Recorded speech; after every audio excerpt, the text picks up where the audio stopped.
Shalom semuanya. Tema edisi Voice of Pentecost hari ini adalah berjalan di dalam roh, belajar dari Filipus.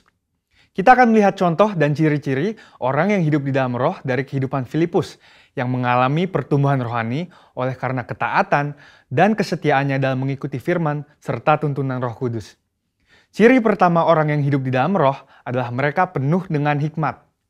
Filipus adalah salah seorang diaken yang diangkat untuk pelayanan meja.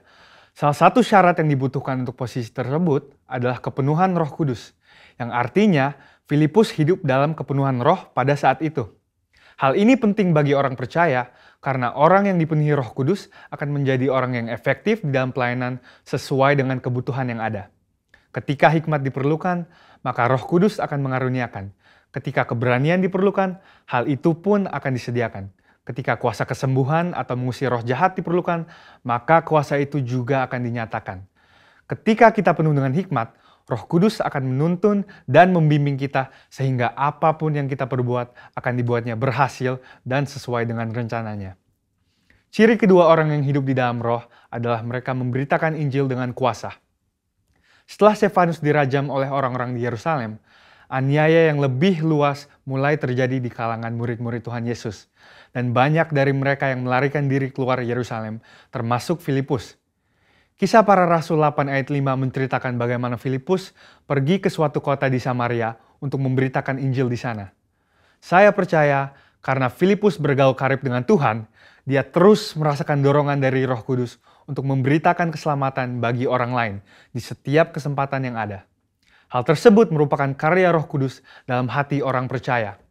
Singkat cerita, orang-orang di Samaria percaya kepada berita yang disampaikan oleh Filipus.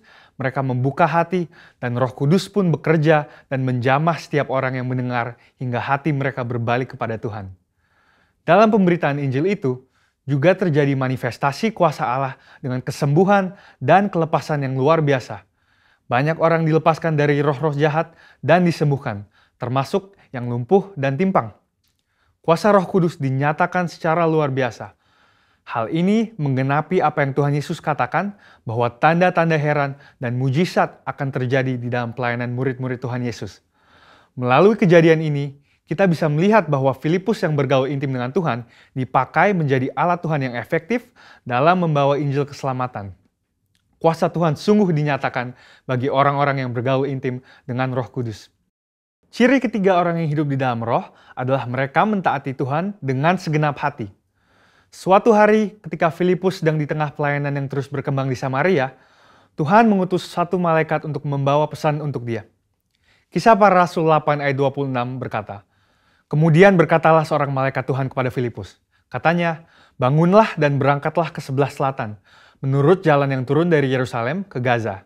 Jalan itu jalan yang sunyi." Dibutuhkan ketaatan yang besar untuk melakukan perintah Tuhan dengan kondisi seperti Filipus pada waktu itu. Filipus bisa saja berpikir bahwa pelayanannya masih sangat dibutuhkan di Samaria, atau belum ada orang lain yang bisa menggantikannya untuk melayani di sana. Namun, Filipus memilih untuk taat dan pergi ke tempat di mana Tuhan memerintahkan. Tanpa diketahuinya, ternyata saat itu ada seorang bendahara kerajaan dari Ethiopia yang sedang dalam perjalanan pulang ke negaranya. Dia seorang penganut agama Yahudi yang pulang dari ibadah di Yerusalem dan saat itu sedang membaca kitab Yesaya. Filipus dituntun oleh Roh Kudus untuk mendekati kereta pembesar itu dan menanyakan apakah dia mengerti arti dari ayat yang dibacanya. Ternyata dia tidak mengerti dan meminta Filipus untuk menerangkannya. Dia menggunakan kesempatan ini untuk memberitakan Injil dan bendahara tersebut pun akhirnya percaya dan dibaptis. Ini adalah contoh bahwa seringkali Roh Kudus akan mendorong kita untuk melakukan hal-hal yang mungkin tidak bisa kita mengerti. Dan dalam situasi seperti ini, yang dibutuhkan dari kita hanyalah ketaatan. Dan pada waktunya, Tuhanlah yang akan menyatakan rencananya kepada kita, seperti dalam contoh kehidupan Filipus. Ciri keempat orang yang hidup di dalam roh adalah mereka membimbing keluarganya di dalam Tuhan. Bertahun-tahun kemudian, Rasul Paulus pergi untuk mengunjungi Filipus yang saat itu tinggal di Kaisarea.